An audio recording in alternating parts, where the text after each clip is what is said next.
Hello students, welcome you all periwinkle 555 YouTube channel. तो आज हम इस वीडियो में बात करेंगे क्लास 10th के साइंस पेपर 1 के बोर्ड एग्ज़ाम में पूछे जाने वाले इम्पॉर्टेंट क्वेश्चंस के बारे में। ऐसे कौन से क्वेश्चन हैं जो बोर्ड एग्ज़ाम में अक्सर पूछे जाते हैं, तो उनके बारे में इस वीडियो में जानकारी लेंगे। हर एक लेसन में से ऐसे कौन से क्वेश्चन हैं जो बोर्ड एग्ज़ाम में आ सकते हैं और कितने मार्क्स के लिए वो पूछे जाते हैं, तो उनके बारे में इस वीडियो में हम जानकारी लेंगे। तो चलिए इस वीडियो को हम शुरू करते हैं। Important question for class 10th of science 1। यहाँ पर आप देख सकते हैं फर्स्ट लेसन जो है दैट इज़ ग्रेविटेशन। इस लेसन में ग्रेविटेशन में आपको फर्स्ट ऑफ ऑल यहाँ पर MCQ के लिए क्वेश्चन पूछा जाता है, that is the phenomena of gravitation was discovered by dash. उसका आंसर आप लिखेंगे सर आइजैक न्यूटन। सेकंड जो है यहाँ पर आगे देखते हैं, इस पेज पर ज़्यादा कुछ नहीं पूछा जाता। नेक्स्ट जो है यहाँ पर चलिए देखते हैं। तो यहाँ पर आपको सेंट्रीपिटल फोर्स की डेफिनेशन जो है हमेशा पूछी जाती है। सेंट्रीपिटल फोर्स किसे कहते हैं? सेंट्रीपिटल फोर्स की डेफिनेशन यहाँ पर 1 मार्क के लिए आपको बोर्ड एग्ज़ाम में पूछी जाती है, सेंट्रीपिटल फोर्स। नेक्स्ट यहाँ पर आपको 3 मार्क्स के लिए जो क्वेश्चन हमेशा आता है, बोर्ड का फेवरेट क्वेश्चन भी आप कह सकते हैं, that is Kepler's law. 3 marks के लिए ये क्वेश्चन हमेशा पूछा जाता है। तो इसमें आपको जो केपलर्स लॉ है उसका जो इंट्रोडक्टरी पार्ट है कुछ वहाँ पर ऐड करना है, और उसके बाद ये जो 3 लॉज जो हैं केपलर्स के, first law, second law and third law, तो वो लिखना है। ज़्यादातर आपको बोल्ड लेटर में यहाँ पर जो कुछ भी मेंशन किया है वो लॉज जो है वो लर्न करके रखने हैं और लिखने हैं। उसके साथ साथ ये डायग्राम जो है वो भी आपको प्रिपेयर करके रखनी है। नेक्स्ट यहाँ पर ये जो तीनों लॉ होने के बाद इस थर्ड लॉ में जो कुछ भी यहाँ पर आप देख सकते हैं, ये जो बोल्ड लेटर का हो गया, ये लॉ हो गया, और उसके बाद ये कुछ जो उसका इक्वेशन दिया है ये भी आपको लर्न करके रखना है।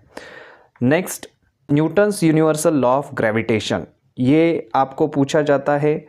न्यूटन्स का यूनिवर्सल लॉ जो है, तो ये लॉ आपको लिखना है अकॉर्डिंग टू दिस थ्योरी और the law every object in the universe attract every other objects वाला। तो ये आता है आपको 2 मार्क्स के लिए पूछा जाता है। Newton's universal law of gravitation, तो ये 2 मार्क के लिए आता है। नेक्स्ट यहाँ पर आपको अगर ऐसे क्वेश्चन आ गया कंबाइन करके कि Newton universal law of gravitation explain कीजिए, तो आपको उसके साथ ये डायग्राम और ये जो इक्वेशंस दिख रहे हैं वो भी आपको वहाँ पर लिखने हैं। जी को क्या कहा जाता है? It is universal gravitational constant कहा जाता है, तो ये आपको मेंशन करना है, यहाँ तक आपको लिखना है। नेक्स्ट यहाँ पर आपको पूछा जा सकता है दैट इज़ सेंट्रॉइड की कंसेप्ट। सेंट्रॉइड की कंसेप्ट आपको पूछी जा सकती है 1 मार्क के लिए। ये क्वेश्चन आपको आएगा 1 मार्क के लिए, व्हाट इज़ सेंट्रॉइड, सेंट्रॉइड किसे कहते हैं। देन आपको पूछा जाता है यहाँ पर जो इक्वेशन दिया है, uniform circular motion magnitude of the centripetal force, तो उसका जो यहाँ पर आपको इक्वेशन जो यहाँ पर दिया है, तो यहाँ से इक्वेशन जो है वो स्टार्ट होता है, तो वो आपको ये इक्वेशन सारा लिखना है कंप्लीट। ये आपको आ सकता है 3 मार्क्स के लिए ये इक्वेशन भी, तो ये भी आपको करके रखना है।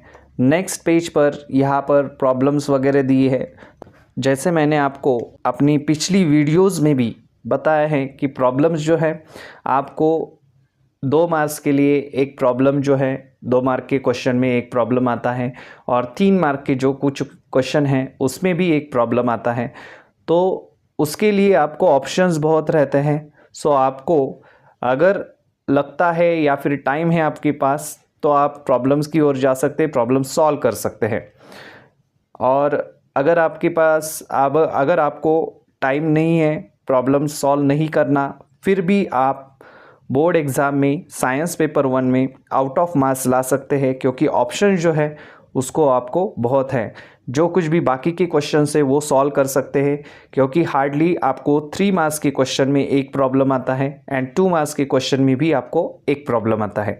सो उसके लिए ऑप्शंस रहते हैं, तो वो ऑप्शंस आप सॉल्व करके ये प्रॉब्लम जो है वो स्किप कर सकते हैं। तो प्रॉब्लम्स के बारे में ये हो गया। नेक्स्ट जो है यहाँ पर अर्थ ग्रेविटेशनल फोर्स की कंसेप्ट कुछ दी है, तो उसके बारे में भी ज़्यादा कुछ पूछा नहीं जाता। नेक्स्ट यहाँ पर value of g on the surface of the earth के सरफेस पर वैल्यू जो है जी की कितनी रहती है, तो उसके बारे में अगर पूछा गया तो क्वेश्चन आ जाएगा आपको। तो ये आएगा आपको 2 मार्क्स के लिए। ज़्यादातर ये एस्केप वेलोसिटी के साथ या फिर कुछ ऐसे कंबाइन में क्वेश्चन आता है। नेक्स्ट यहाँ पर आपको ये question variation in a value of G, तो ये क्वेश्चन बहुत बार पूछा जाता है। किस तरह से वेरिएशन होते हैं, मतलब as per the surface of the changes with the height या फिर डेप्थ। सो ये क्वेश्चन आपको आता है 3 मार्क्स के लिए। ये क्वेश्चन आपको 3 मार्क्स के लिए पूछा जाता है, variation in a values of g. Next यहाँ पर आपको वैल्यूज जो है, खास करके अर्थ की वैल्यूज जो है वो सरफेस पर कितनी रहती है, तो वो याद में रखना है। ये फिल इन द ब्लैंक्स के लिए आपको पूछा जाएगा, या फिर ज़्यादा से ज़्यादा आपको सैटेलाइट जो है, वेदर सैटेलाइट्स की वैल्यूज़ जो है, या फिर height of the communication satellites, ये टेबल आपको पूरा ऐसे कंप्लीट देख के रखना है। वैल्यूज़ याद करने की कोशिश कीजिए, तो ये आपको एग्ज़ाम में MCQ के लिए पूछा जा सकता है। नेक्स्ट कंसेप्ट जो आती है mass and weight. Mass and weight के ऊपर राइट अ डिफरेंस बिटवीन के लिए 2 मार्क्स के लिए यहाँ पर क्वेश्चन आता है। आपको इसमें डिफरेंस लिखना है, 2 कॉलम बनाने हैं। मास एक तरफ लिखना है, मास की क्या क्वालिटीज़ है, एंड वेट की क्या क्वालिटीज़ है, उनके बीच में क्या डिफरेंस है वो आपको लिखना है। तो इस तरह से इस लेसन में आपको क्वेश्चन आते हैं। नेक्स्ट ग्रेविटेशनल वेव्स वगैरह, इसके ऊपर कुछ नहीं।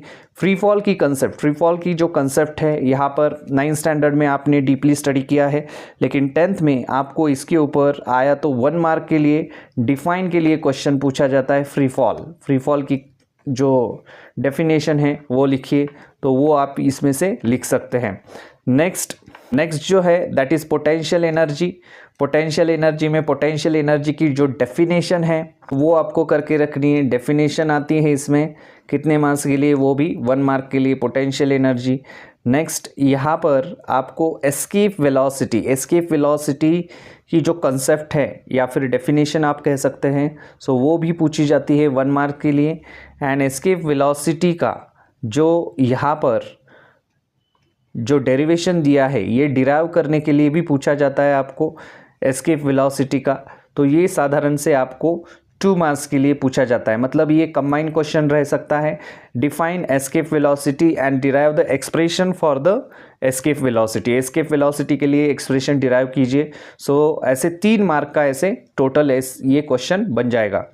नेक्स्ट जो है यहाँ पर वेटलेसनेस वगैरह, ये आपको सिर्फ पढ़ के रखना है किस तरह से वेटलेसनेस की प्रॉपर्टी है, किस तरह से वेटलेसनेस काम करता है। तो ये हो गया फर्स्ट लेसन के बारे में। चलिए बढ़ते हैं अपने नेक्स्ट लेसन की ओर, that is second lesson. Second lesson में आप देख सकते हैं periodic classification of elements. So इसमें आपको डॉबराइनर ट्रायड्स करके रखना है। ये कंसेप्ट जो है डॉबराइनर ट्रायड की आपको 3 मार्क्स के लिए पूछी जाती है। डॉबराइनर ट्रायड्स क्या है वो कंसेप्ट आप एक्सप्लेन करेंगे, एंड मिनिमम आपको 2 एग्जाम्पल जो है इसमें लिखने हैं। मिनिमम आपको याद रखिए 2 एग्जाम्पल जो है उसके डॉबराइनर ट्रायड के देने हैं, किस तरह से डॉबराइनर ट्रायड जो है वो वर्क करता है, तो वो आप लिखेंगे। नेक्स्ट यहाँ पर कंसेप्ट है न्यूलैंड्स लॉ ऑफ ऑक्टेव, तो उसके बारे में भी आपको क्वेश्चन पूछा जाता है। Newlands law of Octave 2 marks के लिए ये क्वेश्चन आ सकता है एग्जाम में। न्यूलैंड्स लॉ सो किस तरह से ये काम करता है। नेक्स्ट यहाँ पर मेंडेलीव पीरियोडिक टेबल में आपको मेंडेलीव लॉ जो है पीरियोडिक लॉ, ये आपको करके रखना है, ये पढ़ना है 1 मार्क के लिए, या फिर आपको ऐसे शॉर्ट में लिखने के लिए क्वेश्चन आ सकता है मेंडेलीव पीरियोडिक टेबल। लेकिन मेंडलीव की जो मेरिट्स हैं तो वो आपको एग्ज़ाम में ज़रूर आते हैं। 3 मार्क्स के लिए आइदर मेरिट्स आएंगे या फिर डीमेरिट्स आ सकते हैं। सो मेरिट्स जो है वो आपको सारे करके रखने हैं अच्छी तरह से। सो मेरिट्स जो है वो आप लिखोगे एंड डीमेरिट्स भी सेम उसी तरह आपको 3 मार्क्स के लिए आपको ये प्रिपेयर करके रखना है question, demerits of the Mendeleev periodic table. So demerits हो गए। देन मॉडर्न पीरियोडिक लॉ में ये लॉ जो है आपको याद रखना है, कौन सा लॉ है मॉडर्न पीरियोडिक लॉ, तो ये आपको बताना आना चाहिए। 1 मार्क के लिए कभी कभी ये लॉ भी पूछा जा सकता है। या फिर उसके साथ में मॉडर्न पीरियोडिक टेबल या फिर long form of the periodic table, तो उसमें लॉन्ग फॉर्म में उसका जो मॉडर्न पीरियोडिक टेबल का जो स्ट्रक्चर एक्सप्लेन किया है, तो ये आता है लिखने के लिए। आपको ये क्वेश्चन जो है आ सकता है आइदर 3 मार्क्स के लिए आ सकता है, 3 मार्क्स के लिए मोस्टली ये क्वेश्चन आ सकता है एग्ज़ाम में। Structure of modern periodic table explain कीजिए, 3 मार्क्स। तो ये आपको प्रिपेयर करके रखना है, मॉडर्न पीरियोडिक टेबल का स्ट्रक्चर क्या है, किस तरह से है, कौन से ग्रुप से। देन आपको आता है यहाँ पर, आपको इसके ऊपर भी क्वेश्चन आता है पीरियोडिक ट्रेंड्स एक्सप्लेन कीजिए। तो इसमें वैलेंसी के बारे में या फिर इसमें वैलेंसी के बारे में जो दिया है, या फिर एटॉमिक साइज जो है, एटॉमिक साइज के ऊपर कौन से भी 2 ट्रेंड्स आपको एक्सप्लेन करने के लिए पूछा जाएगा, तो वो आपको एक्सप्लेन करना है। या फिर metallic and non metallic characters, अभी ये डिपेंड करता है किस तरह से ये ट्रेंड पूछेंगे, क्वेश्चन पूछते हैं। अगर आपको पूछा गया कोई भी 2 ट्रेंड जो है वो एक्सप्लेन कीजिए, तो वो क्वेश्चन आपको 5 मार्क्स के लिए भी आ सकता है। या फिर आपको सिर्फ ऐसे पूछा जाएगा कि एटॉमिक साइज के बारे में नोट लिखिए, 2 मार्क के लिए भी उसके ऊपर क्वेश्चन आ सकता है, एटॉमिक साइज क्या रहता है, या फिर डिफाइन के लिए एटॉमिक साइज के ऊपर क्वेश्चन आ सकता है। सो इस तरह से आपको 2 मार्क्स के लिए पूछा जाएगा। यहाँ पर आपको देखना है, खास करके ये पैराग्राफ दिया है, तो ये एटॉमिक साइज जो है वो डिक्रीज क्यों हो जाता है। तो ये जो क्वेश्चन हैं इसके ऊपर आपको, इस पैराग्राफ के ऊपर आपको क्वेश्चन आता है गिव रीज़न के लिए। किस लिए? गिव रीज़न के लिए क्वेश्चन आता है, और हमेशा ये क्वेश्चन आता है 2 मार्क्स के लिए। 2 मार्क्स के लिए गिव रीज़न रहता है, तो 2 मार्क्स के लिए ये पैराग्राफ जो है ये पूरा इम्पॉर्टेंट है, आपको ये पैराग्राफ करके रखना है।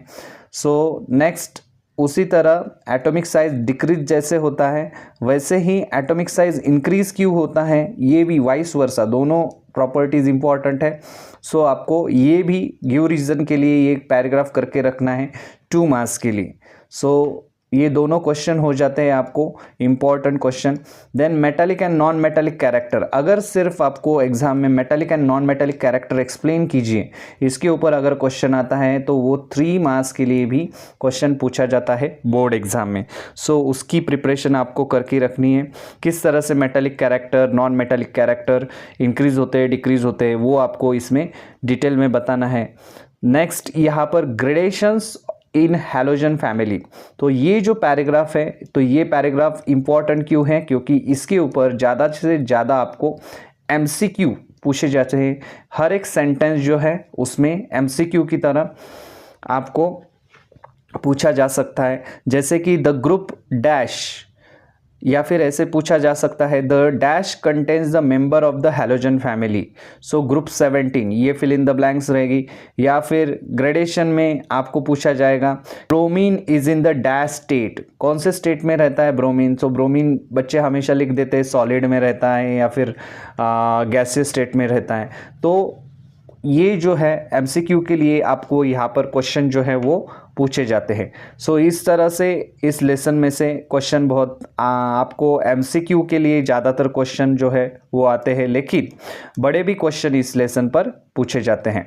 नेक्स्ट चलिए देखते हैं lesson number 3, that is chemical reactions and equations. So chemical reaction किसे कहते हैं, सो उसके बारे में आपको जो है यहाँ पर कुछ पूछा जा सकता है। केमिकल इक्वेशंस की डेफिनेशन, केमिकल इक्वेशंस किसे कहते हैं, सो ये आपको करके रखना है। केमिकल इक्वेशंस क्या, ये 1 मार्क के लिए आपको क्वेश्चन जो है वो डिफाइन के लिए पूछे जा सकते हैं। केमिकल इक्वेशंस किसे कहते हैं और डिफाइन केमिकल इक्वेशन। नेक्स्ट यहाँ पर केमिकल इक्वेशन लिखते वक्त कौन से आपको रूल्स फॉलो करने हैं, तो ये रूल्स जो हैं सारे जो आपको दिए हैं, तो ये आपको क्वेश्चन पूरा अगर पूछा जाता है तो 5 मार्क्स के लिए ये क्वेश्चन आ सकता है एग्ज़ाम में, या फिर यही क्वेश्चन कन्वर्ट करके भी पूछे जा सकते हैं। यही क्वेश्चन कन्वर्ट करके भी पूछा जा सकता है कि एनी 3 रूल्स लिखिए, सो 3 मार्क के लिए तब ये क्वेश्चन हो जाएगा। तो आपको ये सारे जो रूल्स यहाँ पर दिए हैं केमिकल इक्वेशन लिखते वक्त कौन कौन से रूल्स हमें फॉलो करने हैं, तो ये सारे रूल्स यहाँ पर आपको प्रिपेयर करके रखने हैं। सो यहाँ पर करीबन आपको 6 यहाँ पर रूल्स दिए हैं, सो 6 के 6 आपको तैयार करके रखने। अगर आपको 3 मार्क के लिए क्वेश्चन आता है राइट एनी 3, तो आप 3 लिख सकते हैं। अगर 5 मार्क्स के लिए क्वेश्चन आता है तो आप इसमें से आसानी से 5 लिख सकते हैं, या फिर 6 ऑल सभी लिख सकते हैं। सो इस तरह से इसके ऊपर क्वेश्चन आएगा। नेक्स्ट यहाँ पर ये एक्टिविटी वगैरह इसके ऊपर ज़्यादा क्वेश्चन नहीं पूछे जाते। बैलेंस इक्वेशन जो है वो बैलेंस किस तरह से किया जाता है इसके ऊपर क्वेश्चन आता है। Steps in balancing the chemical reaction, कोई भी एक इक्वेशन आपको दिया जाएगा और उसको बैलेंस करने के लिए बोला जाएगा। सो वो क्वेश्चन अगर आता है बैलेंसिंग का तो ये आएगा 3 मार्क्स के लिए। मतलब इट डिपेंड्स रिएक्शन किस तरह से होती, तो ये क्वेश्चन आपको एग्जाम में पूछा जाएगा 3 मार्क्स के लिए। बैलेंसिंग ऑफ द इक्वेशन, किसी भी इक्वेशन को बैलेंस करने के लिए 3 मार्क्स के लिए ये क्वेश्चन पूछा जाएगा। नेक्स्ट यहाँ पर केमिकल रिएक्शंस के टाइप्स बताए हैं, जैसे कि कॉम्बिनेशन रिएक्शन, ये भी पढ़ के आपको रखना है। कॉम्बिनेशन रिएक्शन में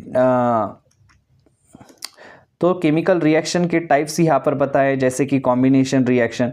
सो ये भी आपको पढ़ के रखना है, कॉम्बिनेशन रिएक्शन किसे कहते हैं, उसके 2 एग्जाम्पल, हर एक टाइप और उसके एटलीस्ट मिनिमम 2 एग्जाम्पल आपको प्रिपेयर करके रखने। ये क्वेश्चन आपको 2 मार्क्स के लिए पूछे जा सकते हैं कि कॉम्बिनेशन रिएक्शन की डेफिनेशन लिखिए और उसके एटलीस्ट 2 एग्जाम्पल दीजिए। वैसे ही डीकम्पोजिशन रिएक्शन है तो उसके डेफिनेशन लिखिए और 2 एग्जाम्पल दीजिए। इस तरह से आपको ये क्वेश्चन जो है वो पूछे जाते हैं। ये या फिर ये रिएक्शन जो है आपको डायग्राम पर से भी क्वेश्चन पूछे जाते हैं। सो ये मोस्टली डायग्राम आपको एग्जाम में दी जाती है तो उसके ऊपर 3 क्वेश्चन पूछे जाते हैं। तो ये कंटेंट जो है आपको रीड करके रखना है। ये सारा जो कंटेंट आप यहाँ पर देख रहे हैं तो ये आपको रीड करके रखना है, किस तरह से रिएक्शन होती है और कौन सी रिएक्शंस इसमें होती है, कौन सा प्रोडक्ट बनता है, किस टाइप की रिएक्शन है। तो ये सारा आपको रीड करके रखना है। क्विकलाइम है या फिर क्या है, कौन सा गैस जो है इस रिएक्शन में रिलीज होता है।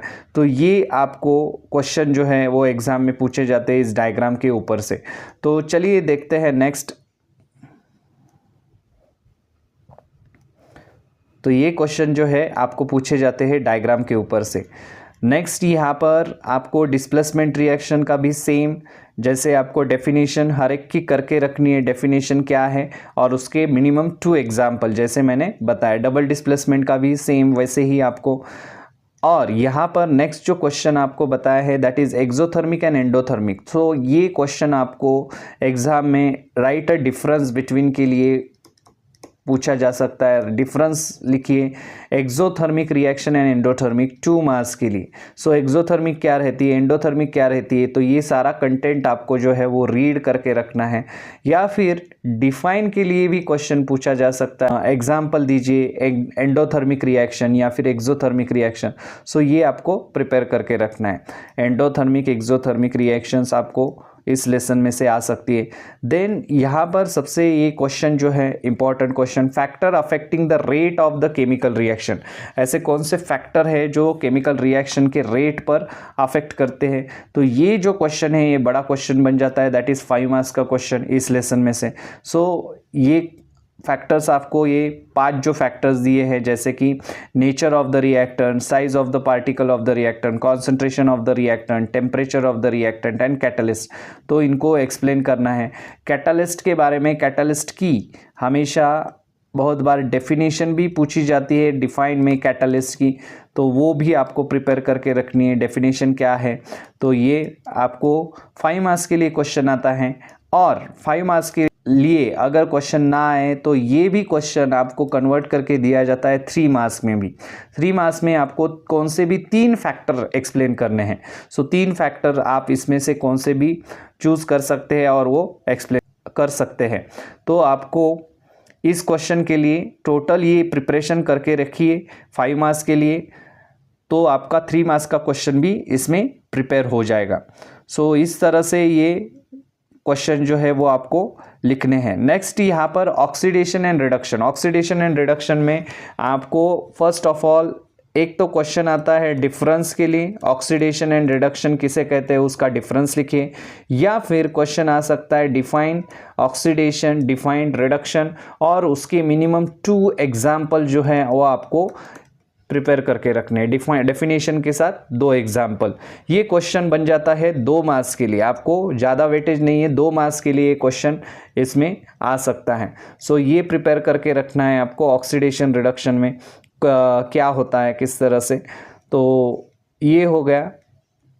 देन करोजन में, करोजन के यहाँ पर करोजन प्रोसेस जो दी है, तो यहाँ पर कुछ ज़्यादा कुछ नहीं, आपको सिर्फ ये फॉर्मूला जो है इसमें इम्पॉर्टेंट है। ये आपको एमसीक्यू के लिए या फिर कहीं पर आंसर इन 1 वर्ड लिखने के लिए रस्ट का फॉर्मूला लिखिए, तब आपको ये फॉर्मूला आपको लिखना है। 1 मार्क के लिए ये फार्मूला जो है वो इम्पॉर्टेंट है, तो ये आपको पूछा जाता है।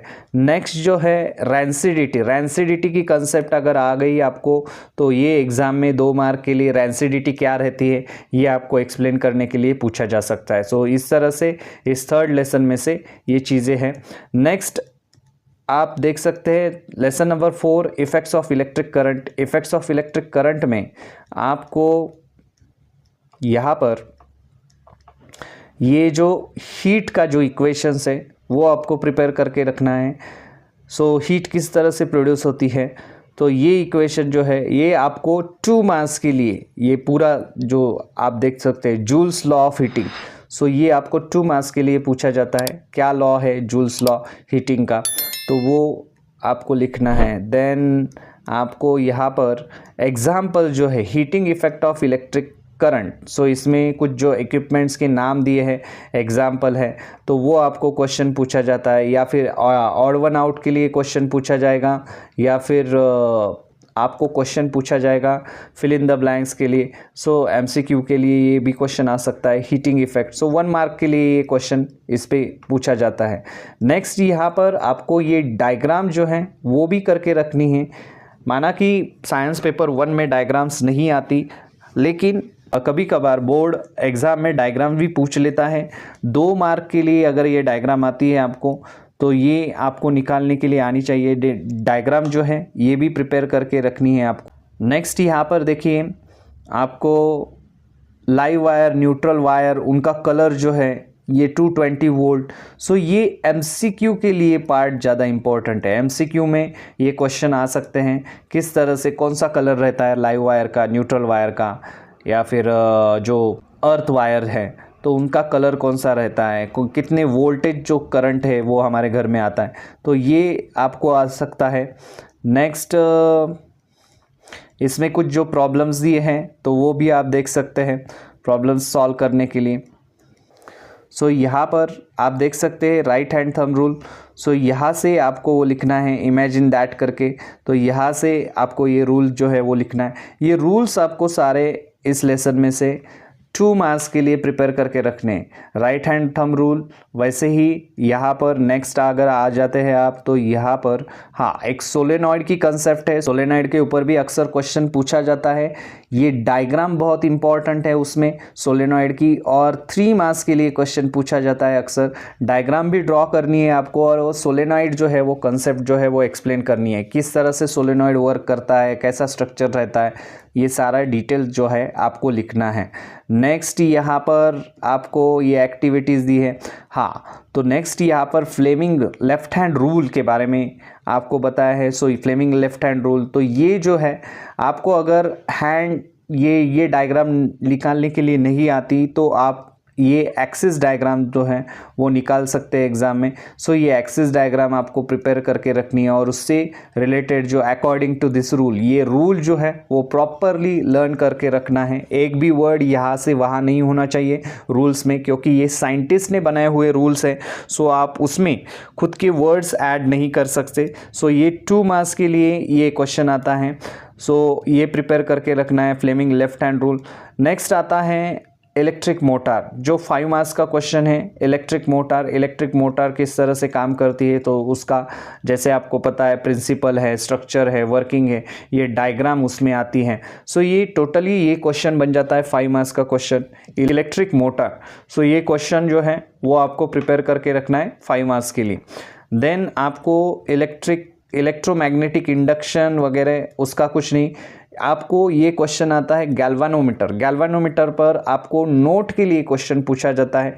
कभी कभी ये आपको 2 मार्क्स के लिए पूछा जाता है नोट के लिए क्वेश्चन गैल्वानोमीटर, या फिर कभी कभी 3 मार्क्स के लिए भी ये क्वेश्चन आता है। सो गैल्वानोमीटर का भी आपको एक करके रखना है, किस तरह से गैल्वानोमीटर वर्क करता है, क्या रहता है गैल्वानोमीटर में।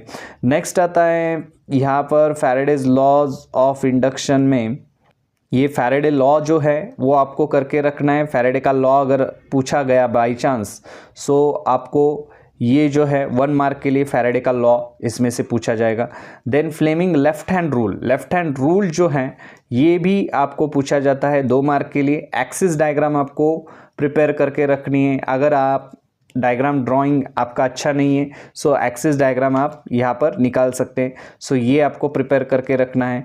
देन यहाँ पर alternate current, AC current and DC current जो है इसके ऊपर क्वेश्चन आपको डिफरेंस के लिए, राइट अ डिफरेंस बिटवीन के लिए पूछा जाता है एग्ज़ाम में। ये जो क्वेश्चन है आपको 2 मार्क्स के लिए कभी कभी पूछा जाता है, या फिर 3 मार्क्स के लिए भी डिफरेंस पूछा जाता है। तो ये कंटेंट जो है वो सारा आपको पढ़ के रखना है और प्रिपेयर करना है। नेक्स्ट जो है यहाँ पर electric generator, as usual electric generator जैसे इलेक्ट्रिक मोटर था, ये भी 5 मार्क्स का क्वेश्चन है। इसमें से दोनों में से कोई तो एक जो है वो हमेशा एग्ज़ाम में रहता है, आइदर इलेक्ट्रिक मोटर पूछा जाएगा या फिर इलेक्ट्रिक जनरेटर पूछा जाएगा।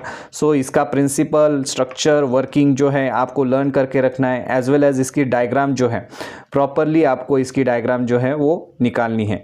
सो इस तरह से कुछ क्वेश्चन जो है। और डीसी जनरेटर के बारे में, अगर डीसी जनरेटर के बारे में पूछा जाए तो शॉर्ट क्वेश्चंस में आपको पूछा जा सकता है। 1 मार्क्स के जो क्वेश्चन बनते हैं, सो उनमें डीसी जनरेटर के बारे में कुछ पूछा जाएगा, डायग्राम दी होगी, सो आइडेंटिफाई कीजिए कौन सा जनरेटर है, इस तरह के क्वेश्चन आपको पूछे जाएंगे।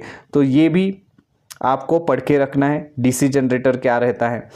चलिए नेक्स्ट देखते हैं हीट, आपका लेसन 5th नंबर का lesson, that is heat lesson में आप देख सकते हैं यहाँ पर लैटेंट हीट की कंसेप्ट जो दी है। लैटेंट हीट किसे कहते हैं?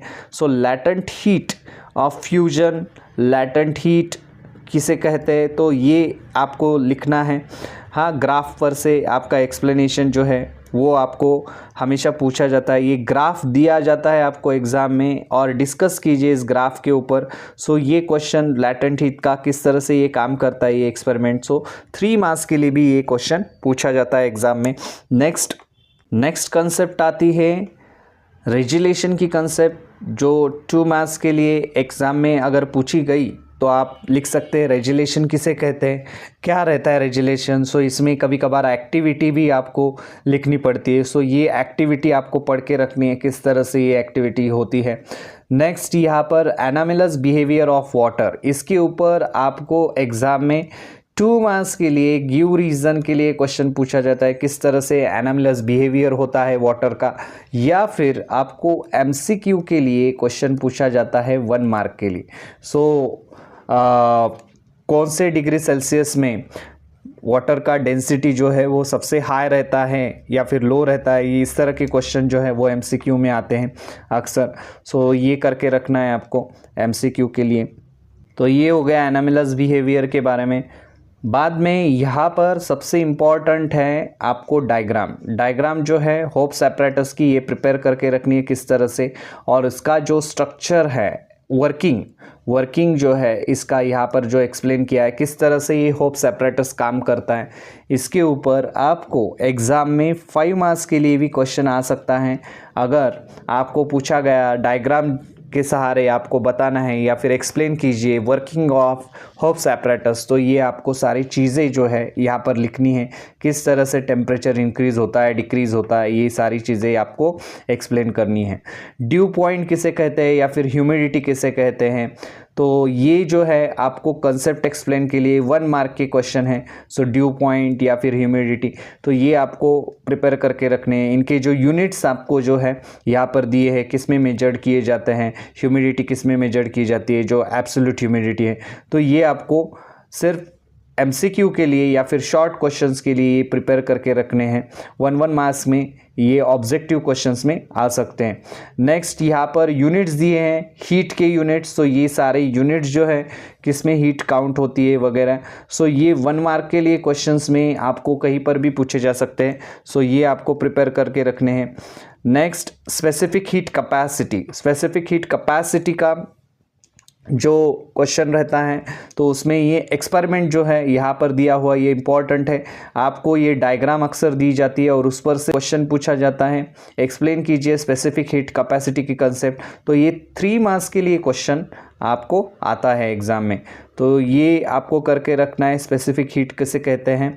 नेक्स्ट आता है हीट एक्सचेंज के बारे में, ये जो डायग्राम है प्लस ये हीट एक्सचेंज का प्रिंसिपल, ये आपको 2 मार्क्स के लिए भी पूछा जा सकता है। या फिर अगर इसमें उन्होंने क्वेश्चंस अगर प्रिपेयर किए तो 3 मार्क्स के 3 क्वेश्चन भी बोर्ड एग्ज़ाम में पूछे जाएंगे। 3 क्वेश्चन इसके ऊपर, हीट एक्सचेंज के ऊपर आपको अगर पूछे गए कि हीट एक्सचेंज का प्रिंसिपल बताइए, या फिर कौन से ऑब्जेक्ट की हीट जो है वो लूज़ होगी, या फिर कौन से ऑब्जेक्ट की हीट गेन होगी, क्यों होगी, इस तरह के अगर क्वेश्चन आपको पूछे जाते हैं तो वो क्वेश्चन जो है वो 3 मार्क के लिए भी हो सकते हैं। सो ये आपको करके रखना है heat exchange, which is very important. Then आपको यहाँ पर ये फॉर्मूलाज वगैरह बताए ये है, वो एग्ज़ाम में आपको प्रॉब्लम सॉल्विंग के वक्त यूज़ हो सकते हैं। बाकी इस लेसन में ज़्यादातर कुछ नहीं है। नेक्स्ट यहाँ पर आप देख सकते हैं next lesson, that is refraction of light. इस लेसन में जैसे कि यहाँ पर रिफ्रैक्शन किस तरह से होता है, I = R, तो ये जो है डायग्राम के ऊपर से आपको एक्सप्लेन करने के लिए पूछा जाएगा। 2 मार्क के लिए ये क्वेश्चन आ सकता है। या फिर डायग्राम ड्रॉ कीजिए जो दिखाती है refraction of light passing through the glass slab, तो इस तरह से क्वेश्चन। नेक्स्ट यहाँ पर लॉज ऑफ रिफ्रैक्शन के ऊपर क्वेश्चन आता है 2 मार्क के लिए। ये दोनों लॉज जो है वो आपको लिखने हैं विथ डायग्राम। नेक्स्ट यहाँ पर रिफ्रैक्शन इंडेक्स किसे कहते हैं, ये कंसेप्ट एक्सप्लेन के लिए, तो ये आप पढ़ सकते हैं। नेक्स्ट यहाँ पर रिफ्रैक्टिव इंडेक्स के फॉर्मूलेज जो है वो आपको याद रखने हैं, किस तरह से ये फॉर्मूलेज काम करते हैं, तो ये आपको याद रखने हैं। नेक्स्ट यहाँ पर जो कुछ भी रूल्स लिखे हैं, जो रिफ्रैक्शन जो है लाइट का जब होता है डिफरेंट मीडिया से, वो तो लाइट जो है वो कौन से रूल फॉलो करती है, तो इसके ऊपर आपको 3 मार्क्स के लिए क्वेश्चन पूछा जाता है विथ डायग्राम। ये सारे रूल जो है वो नीचे दिए हुए, ये सारे रूल्स आपको लिखने हैं। नेक्स्ट ट्विंकलिंग ऑफ स्टार्स की जो कंसेप्ट है, सो यहाँ पर आपको ज़्यादातर क्वेश्चंस गिव रीज़न के लिए आते हैं, ज़्यादातर क्वेश्चन इसमें गिव रीज़न के पार्ट के लिए आते हैं। 2 मार्क्स के लिए वाई द स्टार्स ट्विंकल या फिर प्लैनेट्स डू नॉट ट्विंकल, इस तरह से वाइस वर्सा क्वेश्चन जो है इस पे पूछे जाते हैं। या फिर होराइजन का, सन का भी क्वेश्चन, एपरेंट पोजीशन जो है वो स्टार की, इसके ऊपर गिव रीज़न के लिए क्वेश्चन आते हैं। इस वजह से ये कंटेंट आपको पढ़ के रखना है। नेक्स्ट टॉपिक है that is dispersion of light. Dispersion किसे कहते हैं, तो इसमें आपको डेफिनेशन जो है, डेफिनेशन इंपॉर्टेंट है डिस्पर्शन ऑफ लाइट की। सो 1 मार्क के लिए ये पूछा जाता है आपको एग्जाम में, डिस्पर्शन ऑफ लाइट क्या रहता है, कैसे होता है। Next partial and total internal reflection, so इसके ऊपर आपको 3 मार्क्स के लिए क्वेश्चन आता है, partial and total internal reflection. So इसमें आपको ये डायग्राम भी प्रिपेयर करके रखनी है और किस तरह से ये रिफ्लेक्शन होता है, तो वो आपको उसमें एक्सप्लेन करना है। देन आती है आपकी रेनबो की कंसेप्ट, जो आपको विथ डायग्राम एक्सप्लेन करनी है। शॉर्ट नोट के लिए आइदर ये क्वेश्चन आता है या फिर explain the concept of rainbow production, ये एक्सप्लेन कीजिए। सो 2 मार्क्स के लिए क्वेश्चन आता है, तो ये आपको लिखना है विथ डायग्राम। सो डायग्राम निकालनी है आपको यहाँ पर कंपलसरी। तो इस तरह से ये हो गया।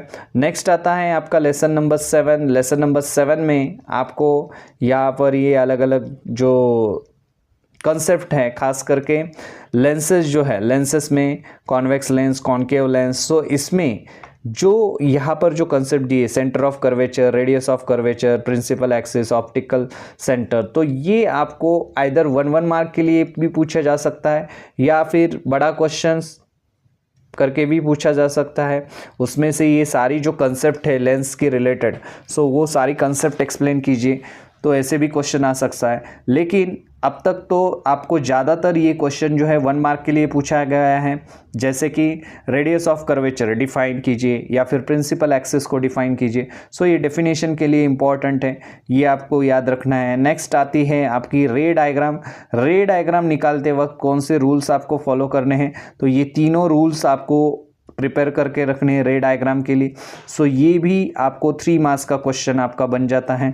नेक्स्ट आपको यहाँ पर ये जो कंसेप्ट दी है, real image form by the convex lens. So आपको एग्जाम में डायग्राम दी जाएगी, सो उसके ऊपर से आपको आइडेंटिफाई करके ये उसका एक्सप्लेनेशन अगर पूछा जाता है तो ये क्वेश्चन बन जाएगा। 2 मार्क का क्वेश्चन इसके ऊपर आ जाता है। तो ये एक्सप्लेनेशन का पार्ट जो है तो वो आपको लिखना है। वैसे ही सेम ये रियल इमेज का हो गया, कॉन्केव लेंसेज के लिए भी है। सो ये किस तरह से लेंसेस होते हैं, और ये जो टेबल है, ये टेबल बहुत इंपॉर्टेंट है। ये टेबल जो है आपको फिल करने के लिए भी बोर्ड में पूछा जाता है। 5 मार्क्स के लिए भी पूछा जा सकता है या फिर 3 मार्क्स के लिए भी पूछा जा सकता है। इसमें से कुछ बॉक्सेस जो है वो एम्प्टी रहेंगे और वो आपको टेबल जो है वो फिल करना रहेगा। सो ये आपको प्रॉपरली ये टेबल जो है वो प्रिपेयर करके जाना है। देन आपको यहाँ पर इसकी जो कंसेप्ट है, images form by the concave lens, जैसे कॉन्वेक्स लेंस के बारे में पढ़ा हमने, सो कॉन्केव लेंस के बारे में भी क्वेश्चन आ सकता है, दैट इज़ 2 मार्क्स के लिए। सो ये भी आपको प्रिपेयर करके रखना है। कॉन्केव लेंस का ये टेबल भी आपको प्रिपेयर करके रखना है, किस तरह से इमेजेस फॉर्म होती है। देन आता है आपका कार्टेशियन साइन कन्वेंशन। सो कार्टेशियन साइन कन्वेंशंस की डायग्राम्स जो है वो आपको प्रिपेयर करके रखनी है, किस तरह से। Then lens formula, lens formula क्या है, लेंस फार्मूला की डेफिनेशन 1 मार्क के लिए लेंस फार्मूला की डेफिनेशन जो है वो आपको पूछी जाती है, लेंस फार्मूला किसे कहते हैं। देन यहाँ पर कार्टेशियन साइन कन्वेंशन जो मैंने बताया डायग्राम के साथ, अगर आपको ये क्वेश्चन जो है तो वो अगर आता है तो वो अगर क्वेश्चन आता है तो आपको 3 मार्क्स के लिए कार्टेशियन साइन कन्वेंशंस एक्सप्लेन कीजिए, इस तरह से क्वेश्चन आ सकता है। सो ये आपको प्रिपेयर करके रखना है। देन मैग्निफिकेशन के ये जो फॉर्मूलेज है वो आपको देख के रखने हैं, मैग्निफिकेशन क्या रहता है, किस तरह से इसके फॉर्मूलेज हैं। पावर ऑफ लेंस की कंसेप्ट क्या है, एमसीक्यू के लिए इसके ऊपर क्वेश्चन आता है, पावर किसे कहते हैं, डिफाइन। या फिर एमसीक्यू में ये क्वेश्चन आता है, the unit of power of the lens is called dash. तो एमसीक्यू में 1 मार्क के लिए ये सारे क्वेश्चन जो है इसके ऊपर आ सकते हैं। देन यहाँ पर नेक्स्ट कंसेप्ट जो दी है that is human I and working of its lens. तो ये जो है ह्यूमन आई का, ये अच्छी तरह से आपको करके रखना है। ये 5 मार्क्स का क्वेश्चन बन जाता है ह्यूमन आई का। ये सबसे इम्पॉर्टेंट क्वेश्चन है। ह्यूमन आई जो है वो किस तरह से वर्क करता है और उसकी ये जो डायग्राम है आपको अच्छी तरह से निकालने के लिए आनी चाहिए। ये प्रिपेयर करके रखनी है आपको ह्यूमन आई की डायग्राम। तो ये करके रखिए। 5 मार्क्स का क्वेश्चन जो है, अगर आपको ऐसे क्वेश्चन नहीं आता डायरेक्टली 5 मार्क्स के लिए ह्यूमन आई का स्ट्रक्चर एक्सप्लेन कीजिए, तो आपको ये पैराग्राफ जो दिखाई देता है ये आएगा, ये पूरा का पूरा पैराग्राफ, और उसमें से कुछ वर्ड जो है वो आपको फिल करने रहेंगे, फिल इन द ब्लैंक्स रहेगा। तो इस तरह से भी आ सकता है एग्जाम में। नेक्स्ट यहाँ पर डिफेक्ट्स जो है विजन के, इसके ऊपर भी क्वेश्चन आता है, जैसे नियर साइटेडनेस हो गया, तो उसकी डायग्राम्स आपको दी जाएगी, या फिर डायग्राम्स में क्या करेक्शन करेंगे ये पूछा जाता है। तो उसके ऊपर आपको क्वेश्चन जो है नोट की जैसा आपको question, write a note on near sightedness 2 marks. So इस तरह के क्वेश्चन आपको आते हैं। वैसे ही फार साइटेडनेस के ऊपर भी ये क्वेश्चन आता है 2 मार्क्स के लिए। सो ये आपको क्वेश्चन जो है करके रखने, फार साइटेडनेस और प्रिस्बायोपिया पिया की कंसेप्ट क्या है, तो ये 2 मार्क्स के लिए क्वेश्चन आते हैं। तो इस तरह से ये क्वेश्चन जो है वो आपको प्रिपेयर करके रखने हैं। Then apparent size of an object, apparent size के ऊपर ये क्वेश्चन आपको एपरेंट साइज का कंसेप्ट क्या है वो पढ़ के रखनी है, किस तरह से एपरेंट साइज जो है वो रहती है ऑब्जेक्ट की। तो इसके ऊपर अगर क्वेश्चन आ जाता है तो वो 2 मार्क्स के लिए आ सकता है क्वेश्चन, तो वो आपको प्रिपेयर करके रखना है। यूजेस जो है कॉन्केव लेंस के वो आपको लिखने हैं 2 मार्क्स के लिए। यूजेस जो है एनी 4 यूजेस एटलीस्ट मिनिमम लिखने के लिए आनी चाहिए आपको, सो वो आपको प्रिपेयर करके रखने हैं।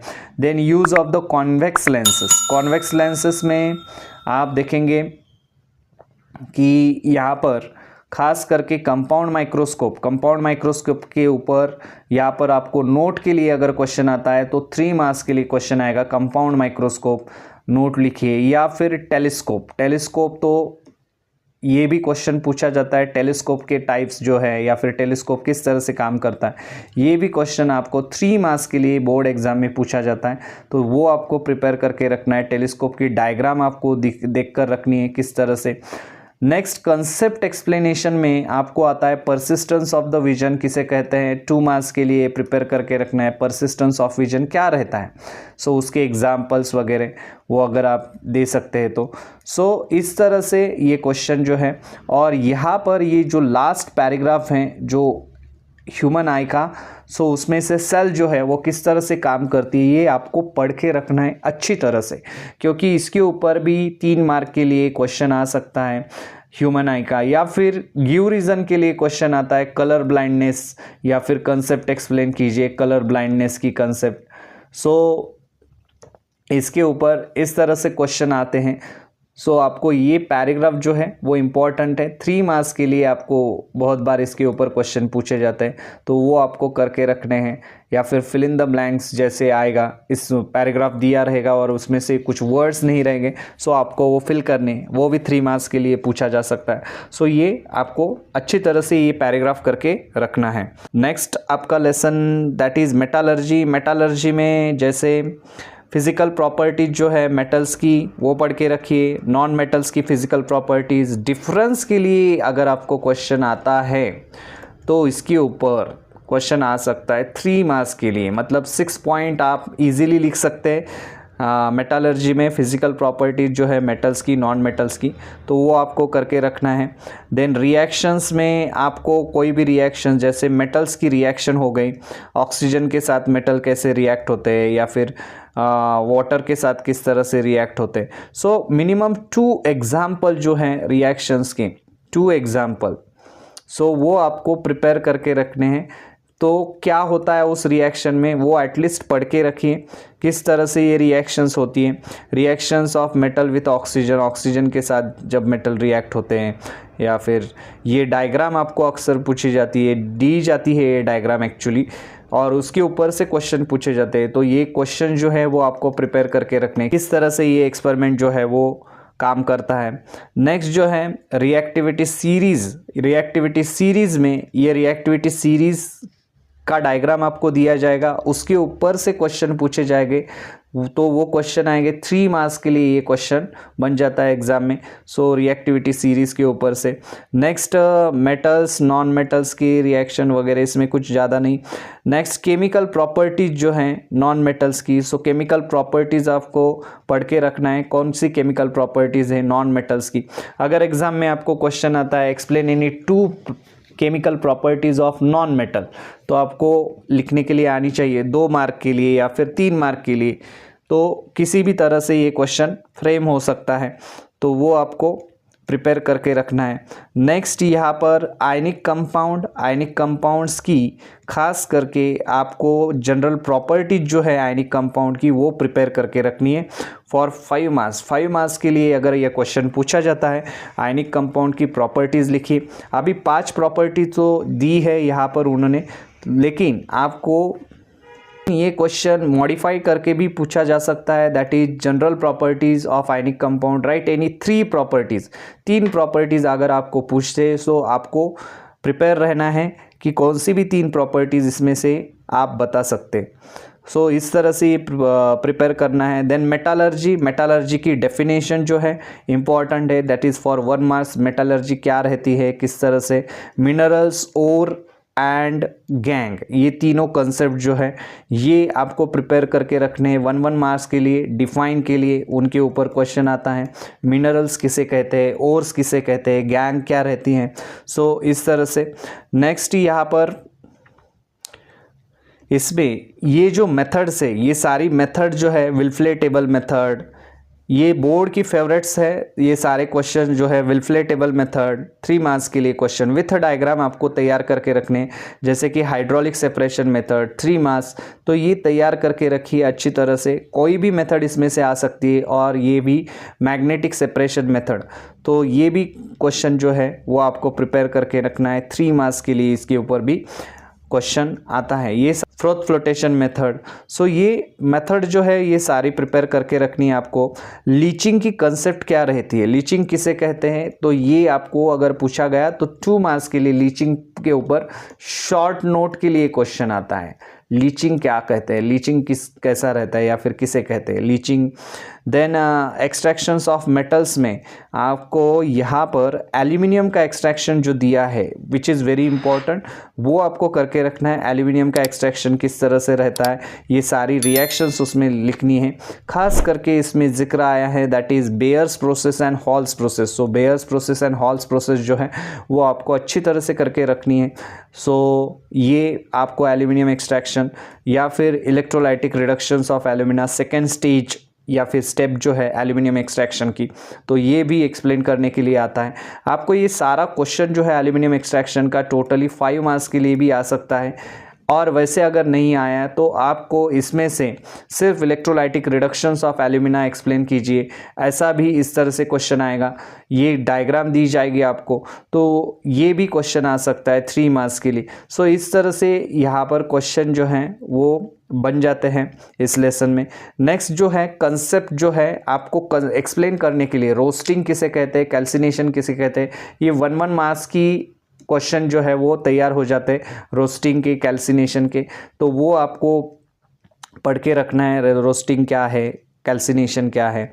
Then refining of metal, corrosion of metal. Corrosion of metal की जो कंसेप्ट है सो एक्सप्लेन कीजिए corrosion of metal. Corrosion of metals के बारे में अगर पूछा गया आपको तो वो 3 मार्क्स के लिए अगर क्वेश्चन आता है तो ये सारा मेटल्स के बारे में आपको लिखना है, कौन कौन से मेटल किस तरह से करोड़ होते हैं, आयरन है या फिर दूसरा सिल्वर हो गया, ये जो कुछ भी मेटल है तो वो किस तरह से करोड़ होते हैं तो उसके बारे में आपको लिखना है।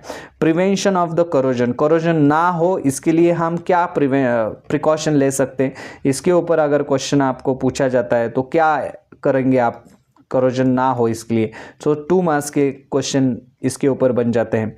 नेक्स्ट इसमें गैल्वनाइजिंग, टेनिंग, एनोडाइजिंग, सो इसमें ज़्यादा कुछ नहीं, तो इलेक्ट्रोप्लेटिंग एंड अलॉइंग जो है वो आपको करके रखना है अच्छी तरह से। अलॉइंग की कंसेप्ट जो है वो 2 मार्क्स के लिए आती है। इलेक्ट्रोप्लेटिंग किसे कहते हैं वो 1 मार्क के लिए वगैरह आपको पूछा जाएगा।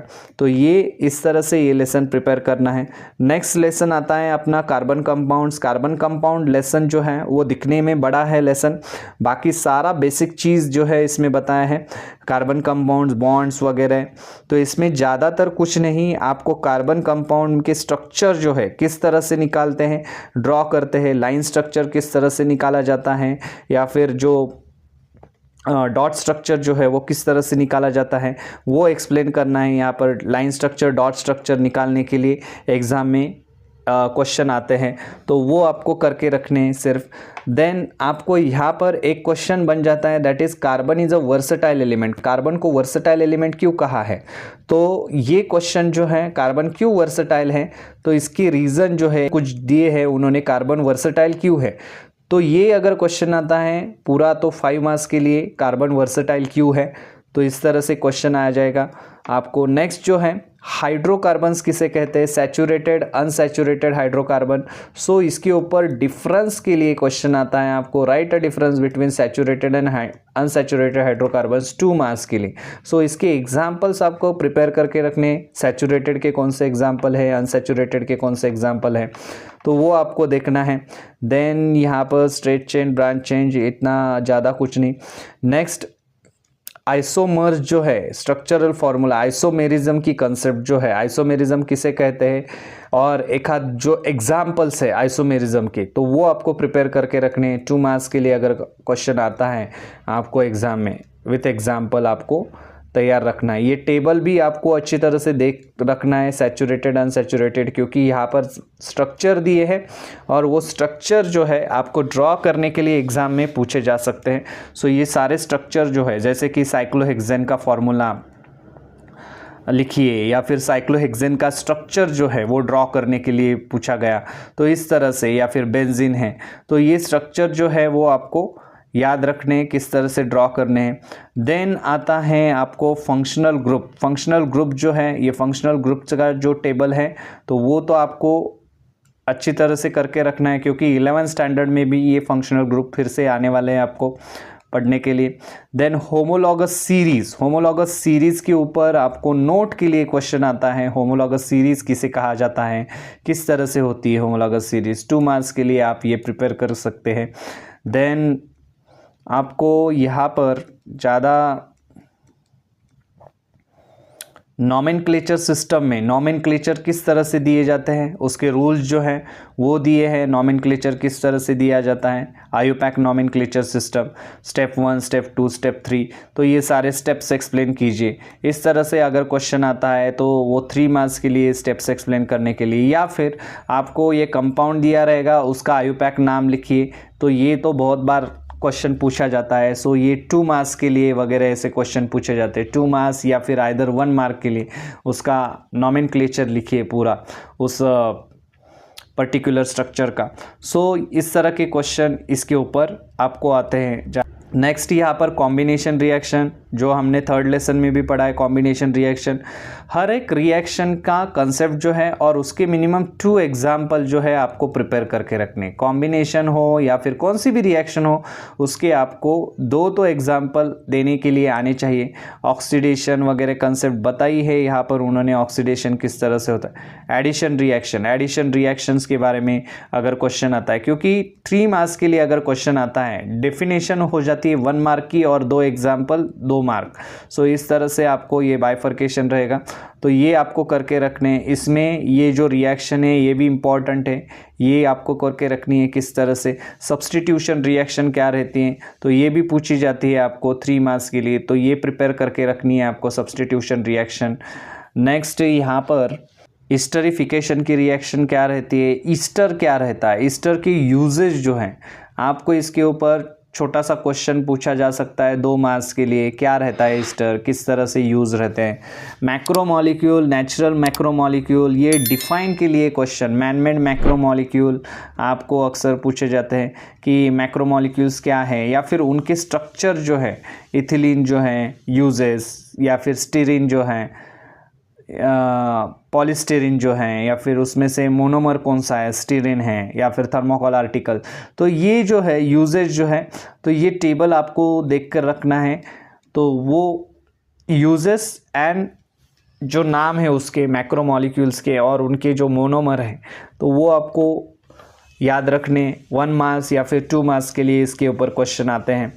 देन आपको ये जो है, ये टेबल जो दिया है ये भी इम्पॉर्टेंट टेबल है, आपको मैच द पेयर के लिए या फिर कहीं तो MCQ में इसका यूज़ हो सकता है। सो ये आपको पॉलीमर्स और उनके मोनोमर्स के नाम जो है वो लिखने के लिए आनी चाहिए। सो इस तरह से ये लेसन हो गया 9th लेसन। देन आपका आता है 10th lesson, that is space mission. Space mission में, स्पेस मिशन वैसे ही ज़्यादातर बड़ा लेसन नहीं है, छोटा लेसन है सबसे। स्पेस मिशन में आपको क्वेश्चन आता है why there is a need and the importance of the space mission. क्यों है नीड, उसकी इम्पोर्टेंस क्यों है स्पेस मिशन का, तो वो आपको एक्सप्लेन करने के लिए आता है। 2 मार्क्स के लिए वगैरह क्वेश्चन आता है तो स्पेस मिशन के बारे में। आर्टिफिशियल सैटेलाइट्स की आपको इसमें डेफिनेशन आती है, अक्सर पूछी जाती है। आर्टिफिशियल सैटेलाइट तो artificial satellite man made object जो रहता है रिवॉल्व होते हैं। सो 1 मार्क के लिए इसके ऊपर क्वेश्चन आता है। सो एग्जाम्पल लिखिए इसके ऊपर, ये जो पैराग्राफ है तो कौन सा आर्टिफिशियल सैटेलाइट्स था या फिर पहला, तो MCQ के लिए क्वेश्चन आते हैं इसके ऊपर। नेक्स्ट यहाँ पर ये जो सैटेलाइट्स है सारे, तो इनके टाइप्स एंड इनके लॉन्चिंग एंड फंक्शंस खास करके, तो वो आपको प्रिपेयर करके रखने हैं। इसके ऊपर भी 2 मार्क्स के लिए या फिर आइदर 3 मार्क्स के लिए क्वेश्चन आते हैं। ये आपको टेबल दिया जाएगा, उसमें से आपको फंक्शंस वगैरह लिखने रहेंगे। नेक्स्ट है ऑर्बिट, जो है ऑर्बिट्स ऑफ द सैटेलाइट्स, यहाँ पर जो उन्होंने एक्सप्लेन किया है। सो ये 3 ऑर्बिट जो एक्सप्लेन किए हैं, तो इसके ऊपर आपको 3 मार्क्स के लिए क्वेश्चन आता है। कौन से, हाई अर्थ ऑर्बिट है, मीडियम अर्थ ऑर्बिट है, लो अर्थ ऑर्बिट है, सो उसकी रेंज वगैरह किस तरह से वो काम करते हैं वो, तो वो आपको एक्सप्लेन करना है। ये डायग्राम जो है यहाँ पर आपको देख के रखनी है, क्योंकि कभी कभार क्या हो जाता है, डायग्राम्स आपको दी जाती है और उसमें कहा जाता है कि लेबलिंग कीजिए यहाँ पर डायग्राम में प्रॉपर।